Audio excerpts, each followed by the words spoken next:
Hey everyone, and welcome back.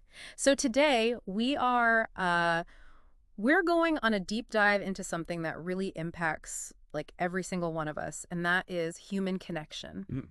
Specifically, we're going to be exploring the work of Dr. John Gottman. He's a renowned relationship expert.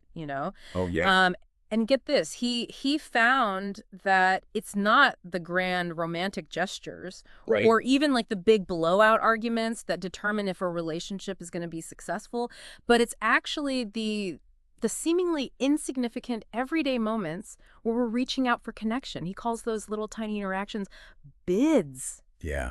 Fascinating, isn't it? Right. These bids, like, often we don't even realize that we're making them. Oh, yeah, It's totally. just a simple question, a shared glance, even a light touch on the arm. All of those things are attempts, subtle attempts to Yeah. sort of forge a connection with someone.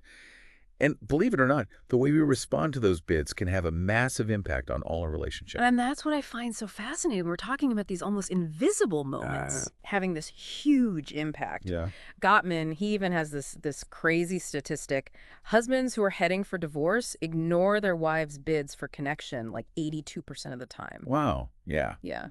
It is a striking statistic. Yeah. But the good news is that happily married couples respond very differently. Of course, right. They're attuned to each other's bids. Yeah. And it creates this positive feedback loop, Yeah. where connection breeds more connection. Hmm. And here's the kicker. This isn't just about romantic relationships. Gottman's research has shown that these bids and these responses are crucial in all our relationships. Oh, interesting. So our kids, our friends, colleagues, even strangers, they're all shaped by these tiny moments of connection. Okay, so let's really dig into what these bids look like, because I'll be honest, I was thinking bid, like it has to be something significant. Yeah. But Godwin uses examples that are so relatable. Like, it's almost embarrassing how many I miss. Like, imagine a man ranking his need for connection on a scale of 1 to 10. So his need to be treated politely by like a store clerk, that might be a 1. Yeah. Whereas his need to have a deep conversation with his partner, that might be a 9. Right. Right? Makes sense. The closer the relationship, the higher the stakes. Yeah, absolutely. And even within the same relationship, bids can range in intensity. Think of it like a ladder. Yeah. So at the bottom rung, we have these low-risk bids, small talk, sharing funny meme, that sort of thing. As trust and connection build, we might climb to higher rungs, making bids that require more vulnerability, like asking for support or confiding a secret fear, that kind of thing. Oh, so picture this. You're on a first date, Okay. and you ask, do you live nearby? Uh-huh. Pretty basic, closed-ended question. Yeah. Low-rung bid. Yeah. But what if you ask, what's your favorite thing about this neighborhood? Oh. That invites the other person to open up, Yeah. share a bit of themselves. It's a bid that could potentially spark a real connection. Subtle difference. But it speaks volumes, like choosing to open a door instead of just peeking through a crack. Now, Gottman's research has identified 3 main ways we respond to these bids, and they are turning towards, turning against, and turning away. And those responses, even the seemingly insignificant ones, are where the magic happens, or the mayhem. Right. So turning towards, it's like you're saying yes to that bid for connection. You strengthen the bond, you encourage more interaction. It's like throwing a ball back and forth. Yeah. Every time you catch it, you keep the game going. Yeah. It can be as simple as returning a smile, offering a listening ear, or expressing genuine interest in what the other person is saying. Exactly. It fuels that positive feedback loop we were talking about earlier. Sure. Turning against, however, is like slamming that door shut. It can range from sarcasm to outright hostility, but the message is clear, like, I don't want to connect with you right now. Right. And even when it's not intended to be mean, it can still chip away at trust and shut down communication. And then there's turning away.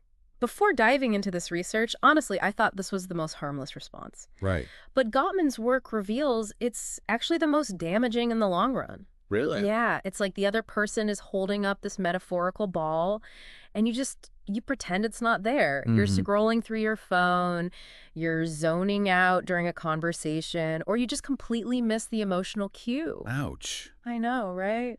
And what's often overlooked is that even subtle turning away, like absent-mindedly saying, while you're mentally making your grocery list, Yeah. can have, like, a ripple effect. Yeah. Imagine a child who repeatedly tries to engage a parent, Right. but is constantly met with distraction. Those unmet bids for connection can lead to a feeling of not being valued or understood. And that can really impact their self-esteem and even future relationships.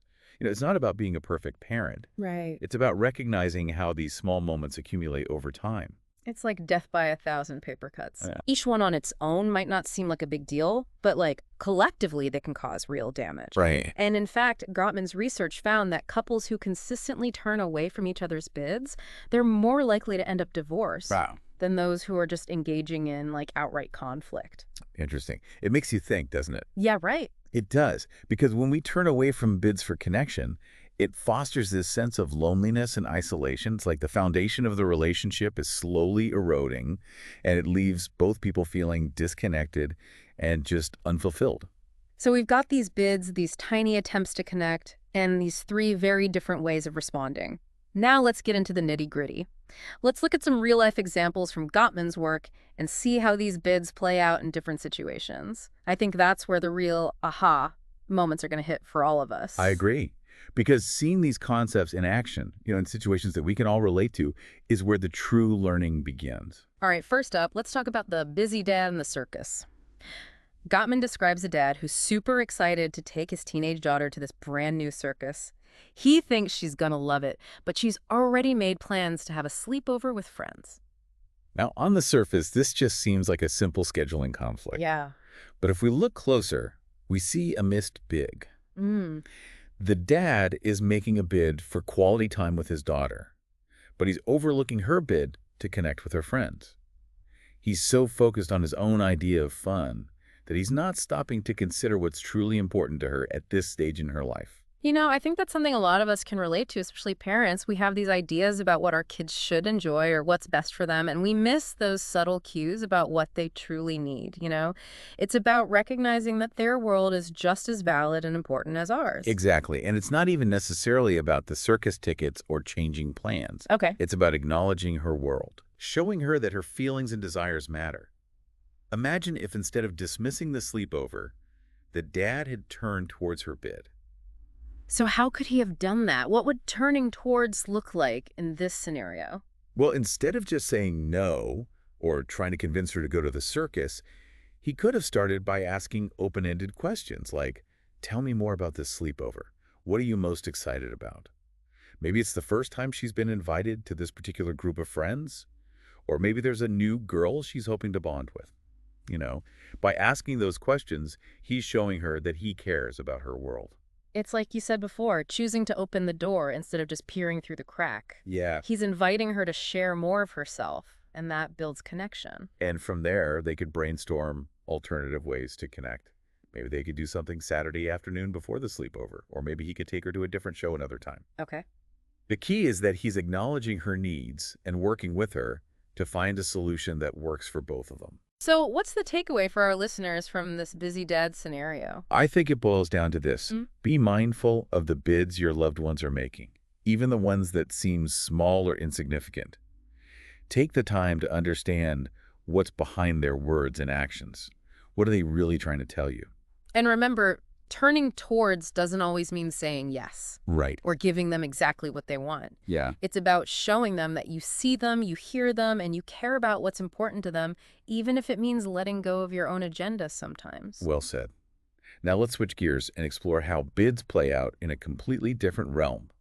The workplace. Ooh, okay. Because these tiny moments of connection, they're not just confined to our personal lives. Right. They have a ripple effect in our professional lives as well. And I think this is where it gets really interesting for those of us who might be thinking, okay, this bid stuff is cute for families, but how does it apply at work? Right, because we tend to think of the workplace as this purely transactional environment, where it's all about performance and results. But Gottman's research suggests that emotional intelligence, the ability to understand and respond to bids, is actually a key factor in workplace success. It's fascinating, isn't it? We spend so much time focusing on hard skills, technical expertise. Right. But those soft skills, the ability to connect with colleagues, build trust, and foster collaboration, those are the things that can truly make or break a team. Yeah, it's about recognizing that we're not just robots churning out work. We're human beings with emotions and needs for connection, even in a professional setting. Yeah. And those needs, those bids for connection, show up in subtle ways, even in a meeting or a team project. Absolutely. Gottman gives this example of an employee who wants more challenging assignments, and she tells her boss, I'd like some new challenges, but without being more specific, he misinterprets her bid Right. and signs her up for a training course instead of giving her a new project. This highlights how important it is to be clear and direct with our bids, Yeah. especially in a professional setting. Right. But it also underscores the responsibility of leaders to be attuned to their employees' bids for connection. Because a good leader, someone who understands these principles, they don't just delegate tasks. They create an environment where people feel seen, heard, and valued. Where those bids for recognition, for growth, for a sense of purpose are met with a spirit of collaboration. Exactly. And when those bids are ignored or dismissed, Yeah. it can lead to a whole host of problems. Oh, I bet. Low morale, decreased productivity, high turnover rates. It's like a slow leak in the foundation of the company culture. Yeah, it's that feeling of being invisible, like your contributions don't really matter. Right. And that can be so incredibly demoralizing, even if you're being paid well. Absolutely. Yeah. And it goes both ways. Leaders who are skilled at turning towards bids, they're more likely to create a positive and productive work environment. They're able to build strong teams, motivate their employees, and ultimately achieve better results. It's about creating that upward spiral of connection and collaboration. But let's be honest, even when we understand the importance of turning towards bids, it's not always easy to do. No. We're all human. We get distracted. We get stressed. We fall into bad habits. Right. And sometimes there are these bid busters that sabotage our best intentions. Uh-oh. These common pitfalls that we all fall into sometimes. Oh, no. Like being preoccupied, mind reading, or yes-butting. We'll delve into those a little later. Ooh, okay, yes. Because I think that's the next step in this journey. We've got the foundation, understanding bids, the responses, and seeing them play out in different areas of life. Now let's get into the real-world challenges and practical strategies for making sure those bids aren't just flying past us unnoticed. I agree, because knowledge is only powerful when we can apply it to our own lives and our relationships. And that's what we'll explore in the next part of this deep dive. Stay tuned. Yes. Welcome back, everyone. So before we jumped into those real-life scenarios, we touched on these things called bid busters. And honestly, this is the part that made me laugh and cringe simultaneously, because we all do these things sometimes. They're like relationship landmines. Like you accidentally step on them even when you have the best intentions. That's true. These bid busters, they're not about being, a bad person. Right. Or intentionally trying to sabotage your relationships. Right. It's often unconscious habits or reactions that, when repeated over time, can really chip away at the connection. Yeah. Gottman, he outlines 6 of these bid busters in the source material. Okay. And I'm willing to bet you'll recognize a few of them in yourself. Oh, absolutely. I know I did. And it was a bit of a wake-up call, to be honest. So let's get into it. The first bid buster on the list is being preoccupied. And in today's world, this one is so easy to fall into. Think about all the times you're half listening to someone while scrolling through your phone. Or you're mentally planning your to-do list while they're trying to talk to you. Yeah, it's become almost second nature, hasn't it? Right. But even though we might not be intentionally trying to be rude, that lack of presence, it sends a really powerful message. You're not fully engaged. You don't really care. Right. And while one instance might not seem like a big deal, over time, that feeling of not being seen or heard can really erode the foundation of a relationship. It's like we're offering this diluted version of ourselves instead of showing up fully present. Yeah. And it makes me wonder, is that why so many people feel so disconnected these days, even when they're surrounded by people and constantly interacting online? It's a valid question. And while I can't say for certain, I do think there's a strong correlation. Mm-hmm. True connection requires presence, Yeah. both physical and emotional. It's about putting down the distractions, quieting the mental chatter, and truly tuning in to the person in front of you. Okay. Bid buster number 2, mind reading. And this one's tricky because sometimes we think we're being considerate by not burdening someone with our needs or feelings. Right. But it can backfire spectacularly, can't it? It absolutely can. Yeah. Assuming we know what the other person is thinking or feeling without actually checking in with them. Yeah. That's a recipe for misunderstandings and resentment. Oh, yeah. It's like trying to navigate a relationship wearing a blindfold. Yeah. You're bound to bump into things and get lost along the way. It's like we're creating these narratives in our heads based on assumptions, and then we react to those narratives as if they're fact. And I'm totally guilty of this. Like, if a friend cancels plans, my immediate thought is, oh, they must not really want to hang out. Right. But what if they're just having a rough day? Or Yeah. got called into work? I'm missing that whole other side of the story by jumping to conclusions. That's a perfect example. Yeah. And instead of engaging in all that mental gymnastics of mind reading, Gottman, he suggests a much more effective approach, something he calls mindful inquiry. Okay. It's about asking open-ended questions, Right. genuinely listening to their response, and being willing to be surprised by what you learn. So instead of stewing in my own assumptions about my friend canceling plans, I could simply ask, hey, is everything okay? Just wanted to make sure everything's all right. Exactly. And that simple act of asking, of expressing genuine curiosity, it opens up a space for connection. It shows the other person that you care. Right. You're not just making assumptions about their motives. Okay, bid buster number 3. Yes, budding. Oh, yeah. I think we all know this one. Yes. It's that classic conversation killer, Right. where someone shares an idea or a feeling and you immediately shoot it down with a yes, but. It's like saying, I hear you, but I don't really value your perspective. Right. And it just shuts down the conversation before it even has a chance to develop. I've been on the receiving end of this one, and it's incredibly frustrating.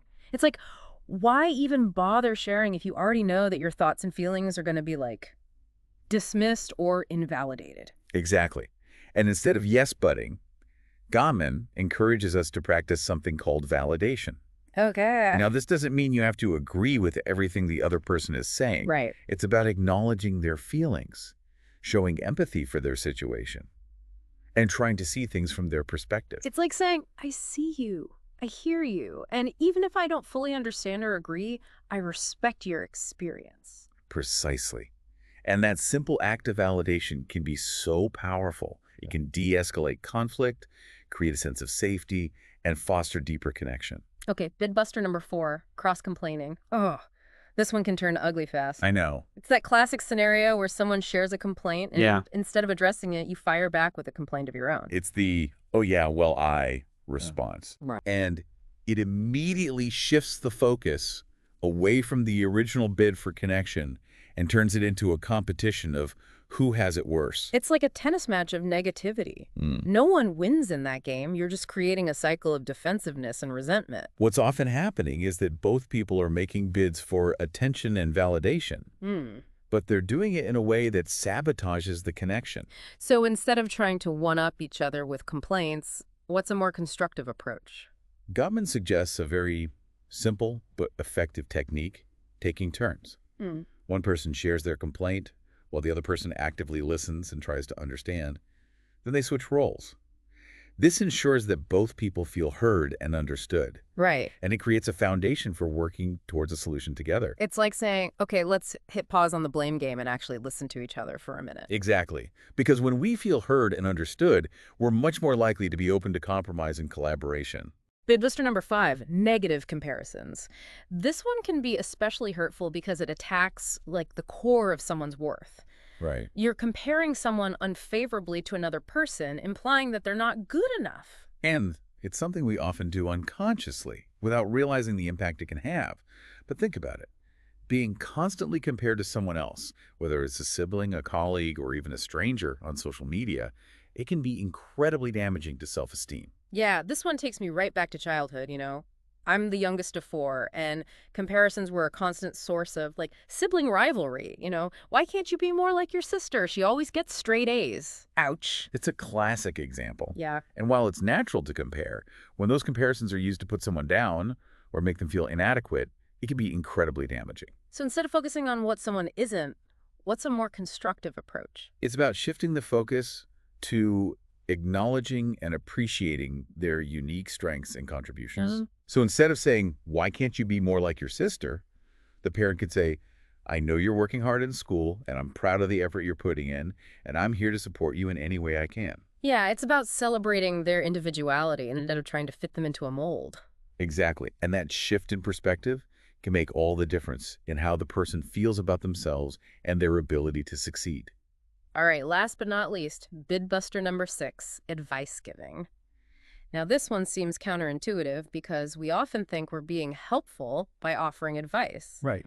Especially if we've been through something similar or we have some expertise in the area.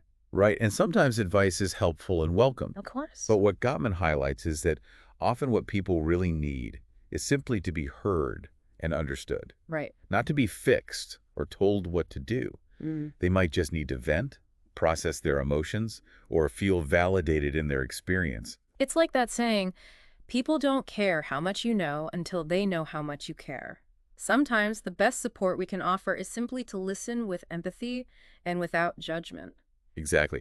So before jumping in with solutions, try asking questions like, would you like to hear my thoughts on this? Or are you looking for advice or just someone to listen? It's about respecting their autonomy and allowing them to decide what kind of support they need in that moment.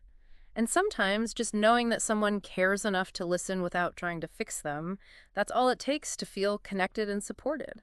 So we've covered a lot of ground here, haven't we? Yeah. We've explored what bids are, the 3 ways we respond to them, and the 6 common bid busters that can get in the way of genuine connection. It's like we've peeled back the layers of everyday interactions and revealed this whole hidden world of subtle cues and responses. It's made me much more aware of my own patterns, both the positive and the not so positive ones. And that's the first step toward creating more fulfilling relationships, Mhm. becoming aware of our own habits and tendencies. But it's not just about recognizing the bid busters. It's about understanding the deeper why behind our connection patterns. Okay, yeah, I like that because if our responses to bids aren't just random, Right. if they're influenced by our brains, our past experiences, our unique, emotional wiring, Yeah, that opens up a whole new level of understanding, doesn't it? it does. And that's what we'll explore in the final part of this deep dive. We'll go beyond the what and delve into that fascinating world of the why, Mhm. the brain science, the emotional heritage, and the power of shared meaning in creating truly lasting connections. Ooh, stay tuned, everyone, because this is where it gets really interesting. I- Welcome back, everyone. It's amazing how these seemingly small interactions, these bids for connection, can have such a huge impact on our relationships. We've talked about what they look like, how we respond to them, and even those pesky bid busters that get in the way. But now I'm really curious to explore that deeper why behind our patterns. Like, why do some people just seem to naturally turn towards bids while others, they kind of struggle? Is it nature? Is it nurture? Or is it a little bit of both? It's a fascinating question and one that, researchers have been exploring for decades. And what's become clear is that our responses to bids aren't just random. They're influenced by this complex interplay of factors, Okay. including our brain's emotional command systems, our early childhood experiences, and even the unique dynamics that we develop within each relationship. Okay, so let's start with the brain stuff. Okay. In the source material, Gottman mentions these 7 emotional command systems. Now, I'll admit, when I first read about this, I was like, uh-oh, this is where I get lost. Right. But honestly, it's actually pretty straightforward and incredibly insightful. It is. Think of these emotional command systems as these fundamental drivers, Sorry? that influence our behavior. Yeah. They're like these ancient programs wired into our brains that guide our reactions to the world around us. Okay. So things like the drive to explore, to seek comfort, to connect with others, to play, to compete, to protect ourselves from danger, and even to lust. And these aren't just theoretical concepts. They're literally rooted in our biology, right? Remember that time I told you about almost hitting that deer on the highway? Oh, yeah. My heart was racing, I was sweating, I couldn't think straight. That was my fight or flight system kicking in, right? Exactly. And what's fascinating is that these systems can be triggered in all sorts of subtle ways Okay. in our everyday interactions. Yeah. So someone raises their voice, we might feel this surge of fear or anger, even if there's no real physical threat. Right. Or, someone gives us a compliment and we might feel a rush of joy or even a bit of self-doubt, depending on how our seeking approval system is wired. Okay, so how does this all tie back to bids and responses? Because I'm starting to see the connection, but I'd love to hear you explain it. Sure. Well, imagine someone makes a bid for connection, like asking for a hug. Okay. Now, if our fight or flight system is already activated because we're feeling stressed or anxious, we might instinctively turn away from that bid. Yeah. Even if we actually want to connect, our brain is prioritizing self-preservation, even at the expense of intimacy. So it's like our ancient brain is hijacking our good intentions. Right. We want to connect, but our body's saying, nope, not safe. Exactly. And what's even more interesting is that these systems can develop unique patterns within each relationship. Mm, For example, you might be more likely to turn towards bids from your best friend okay. because your play or affiliation systems are activated when you're with them. Yeah. But with a difficult colleague, your fight or flight system might be more dominant, leading you to turn away or even turn against their bids. So it's not just about who we are as individuals, it's also about the dance we do with each person in our lives. Like we Mhm. bring our own emotional baggage, they bring theirs, and it creates this like unique ecosystem of interactions. Precisely. And this is where our early childhood experiences really come into play. Our interactions with our primary caregivers, especially in the first few years of life, really shape how these emotional command systems develop Yeah. and how we learn to respond to bids for connection. Yeah, I remember reading in one of the sources about how like babies are constantly making bids for attention, Right. through their cries, their smiles, their attempts to like reach out and touch, Yeah. and how those early interactions, whether those bids are consistently met or ignored, shape their understanding of the world and their expectations for relationship. Right. Imagine a baby who cries and is consistently met with, warmth, comfort, and responsiveness. Mm. They learn that their needs are important, that they're worthy of love and attention. They internalize a model for secure attachment where connection is safe and reliable. But what about a baby who cries and is often ignored or met with like frustration or anger? In those cases, the baby might learn to suppress their needs or to expect rejection. They might develop an anxious attachment style where they're constantly seeking reassurance and validation, or even an avoidant attachment style where they withdraw from connection to protect themselves from potential hurt. And these early patterns, while not set in stone, can continue to influence our relationships throughout our lives. Absolutely. It Right. doesn't mean we're doomed to repeat them forever, but it takes, a conscious effort Right. to understand these patterns and to develop new, healthier ways of responding to bids. We can learn to recognize when our ancient brain is hijacking our good intentions and choose a different path. So it's not just about willpower or trying harder. It's about understanding like the deeper forces at play and developing the skills to navigate those emotional currents. Exactly. And that's where Gottman's work is so valuable. It gives us this roadmap for understanding these patterns and tools for creating more fulfilling connections. So we've talked about brain science, we've talked about early childhood experiences, but there's another element that Gottman emphasizes as being crucial for strong, lasting relationships, and that is shared meaning. Mm. What is so special about shared meaning? Because at first glance, it sounds pretty basic, like, yeah, of course couples need to have things in common, right? Right, but shared meaning goes deeper than just, having similar interests or hobbies. Okay. It's about creating a shared world, Hmm. a sense of we-ness Hmm. that transcends the individual.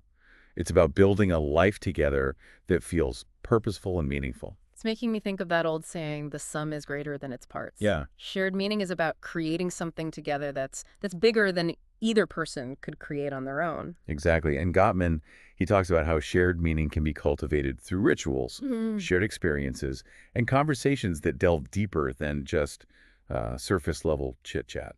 Like, I'm thinking of couples who have uh, a special ritual around their morning coffee or their evening walk, or families who have traditions for holidays or birthdays. These aren't just about like doing the same thing over and over. They're about creating a sense of connection and continuity, Yeah. a shared history that like binds people together. Precisely. They're anchors in the storm of life. Hmm. And Gottman, he also emphasizes the importance of talking about things that matter. Okay. Our dreams, our fears, our values, our hopes for the future. Yeah. It's about going beyond the everyday logistics and connecting on like a soul level. It's about creating a space where both people feel safe to be vulnerable, Wow. to share their authentic selves without fear of judgment. And that vulnerability, that willingness to let each other in, I feel like that's where true intimacy is born. Well said. And when we're able to create that level of shared meaning, we build a bond that's more resilient, more fulfilling, and more capable of weathering the inevitable storms of life. So as we wrap up this deep dive, I'm struck by how much richer my understanding of relationships has become. We've gone from these like seemingly insignificant bids to the intricate workings of our brains, to the lasting impact of our childhood experiences, and the power of creating shared meaning. It's like we've zoomed out and seen the entire like landscape of human connection. It has been quite a journey, and I hope our listeners are leaving with a a renewed sense of curiosity about their own relationships, Yeah. and the tools to create deeper, more fulfilling connections. Because at the end of the day, it's not about being perfect or never making mistakes. It's about being mindful, being intentional, and being willing to turn towards those bids even when it's challenging. And remember, even small shifts in how we respond to bids can have this ripple effect. Mhm. So be kind to yourself, be curious about others, and never underestimate the power of those everyday moments of connection. Thanks for joining us on this deep dive. Until next time, keep those bids flowing and keep turning towards those opportunities to connect. You might be surprised at what you discover.